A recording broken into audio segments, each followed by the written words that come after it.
Discrimination is the knowledge of what is real and what is unreal. It is the realization that God alone is the real and eternal substance, and that all else is unreal, transitory, impermanent. And you must cultivate intense zeal for God. You must feel love for Him and be attracted to Him.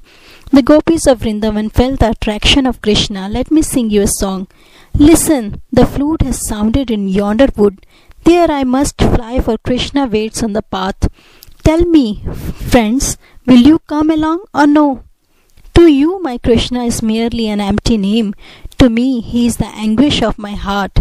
You hear his flute notes only with your ears, but oh, I hear them in my deepest soul. I hear his flute calling, Radha, come out.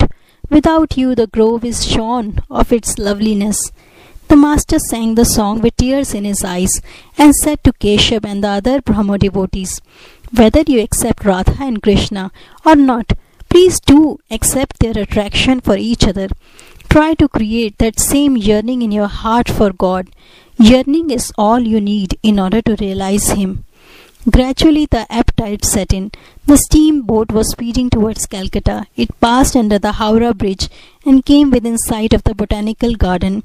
The captain was asked to go a little farther down the river. The passengers were enchanted with the master's words, and most of them had no idea of time or of how far they had come. Keshav began to serve some puffed rice and grated coconut. The guests held these in the folds of their wearing clothes and presently started to eat. Everyone was joyful. The master noticed, however, that Keshav and Vijay rather shrank from each other, and he was anxious to reconcile them. Disagreements necessary for enriching life. Master to Keshav, look here, there is Vijay. Your quarrel seems like the fight between Shiva and Rama. Shiva was Rama's guru. Though they fought with each other, yet they soon came to terms. But the grimaces of the ghosts, the followers of Shiva, and the gibberish of the monkeys, the followers of Rama, would not come to an end. Loud laughter. Such quarrels take place even amongst one's own kith and kin. Didn't Rama fight with his own sons Love and Kush? Again, you must have noticed how a mother and daughter living together and having the same spiritual end in view observe their religious fast separately on Tuesdays, each on her own account, as if the welfare of the mother were different from the welfare of the daughter.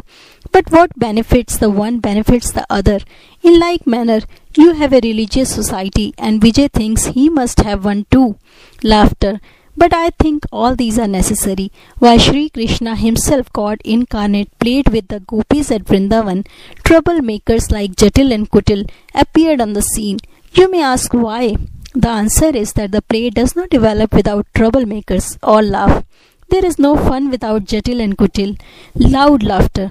Ramanuja upheld the doctrine of qualified non-dualism, but his guru was a pure non-dualist. They disagreed with each other and refuted each other's arguments. That always happens. Still, to the teacher, the disciple is his own. All rejoiced in the master's company and his words. Master to Keshav, you don't look into people's natures before you make them your disciples, and so they break away from you. All men look alike, to be sure, but they have different natures. Some have an excess of sattva, others an excess of rajas, and still others an excess of tamas. You must have noticed that the cakes known as puli all look alike, but their contents are very different. Some contain condensed milk, some coconut kernel, and others mere boiled kalai pulse. All laugh. Master's humility. Do you know my attitude? As for myself, I eat, drink, and live happily. The rest the Divine Mother knows. Indeed, there are three words that prick my flesh: Guru, Master, and Father. There is only one Guru, and that is Satchit Anand. He alone is the teacher. My attitude towards God is that of a child towards its mother. One can get human gurus by the million. All want to be teachers, but who cares to be a disciple? Difficulty of preaching. It is extremely difficult to teach others. A man can teach only if God reveals himself to him and gives the command. Narad, Shukdev, and sages like them had such a command from God, and Shankar had it too. Unless you have a command from God, who will listen to your words? Don't you know how easily the people of Calcutta get excited? The milk in the kettle puffs up, and boils as long as the fire burns underneath. Take away the fuel and all becomes quiet. The people of Calcutta love sensations. You may see them digging a well at a certain place.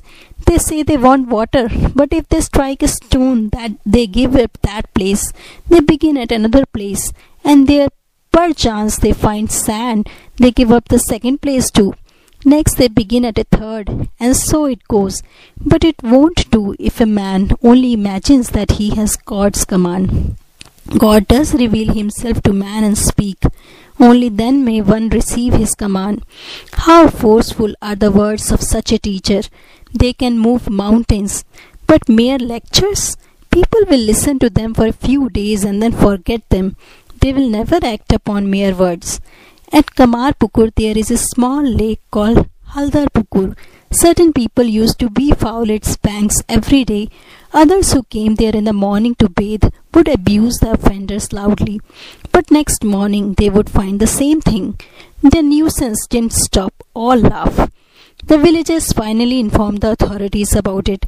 A constable was sent who put up a notice on the bank which read, "Commit no nuisance." This stopped the miscreants at once. All laugh. To teach others, one must have a badge of authority. Otherwise teaching becomes a mockery. A man who is himself ignorant starts out to teach others, like the blind leading the blind. Instead of doing good, such teaching does harm. After the realization of God, one obtains an inner vision. Only then can one diagnose a person's spiritual malady and gives instruction. Without the commission from God, a man becomes vain. He says to himself, "I am teaching people." This vanity comes from ignorance, for only an ignorant person feels that he is the doer. A man verily becomes liberated in life if he feels God is the doer. He alone is doing everything. I am doing nothing. Man's sufferings and worries spring only from his persistent thought that he is the doer. Doing good to others. You people speak of doing good to the world. Is the world such a small thing? And who are you, pray, to do good to the world? First realize God. See Him by means of spiritual discipline. If He imparts power, then you can do good to others, otherwise not. A Brahmo devotee. Then, sir, we must give up our activities until we realize God? Master, no. Why should you? You must engage in such activities as contemplation, singing His praises, and other daily devotions. Brahmo. But what about our worldly duties? Duties associated with our earning money and so on? Master, yes, you can perform them too, but only as much as you need for your livelihood.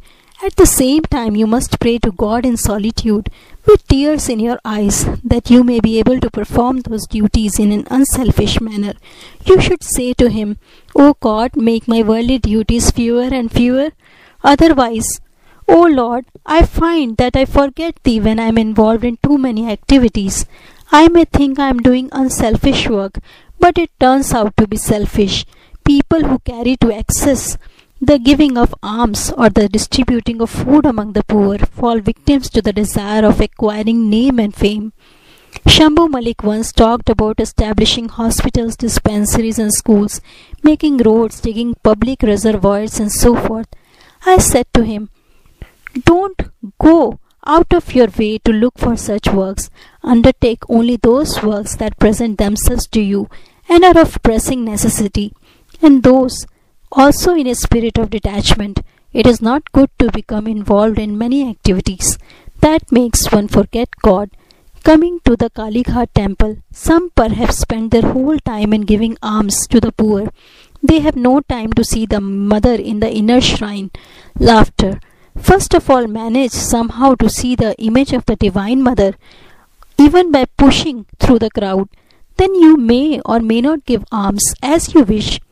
You may give to the poor to your heart's content if you feel that way. Work is only a means to the realization of God. Therefore I said to Shambhu, "Suppose God appears before you, then will you ask Him to build hospitals and dispensaries for you?" Laughter. A lover of God never says that. He will rather say, "O Lord, give me a place at Thy lotus feet. Keep me always in Thy company.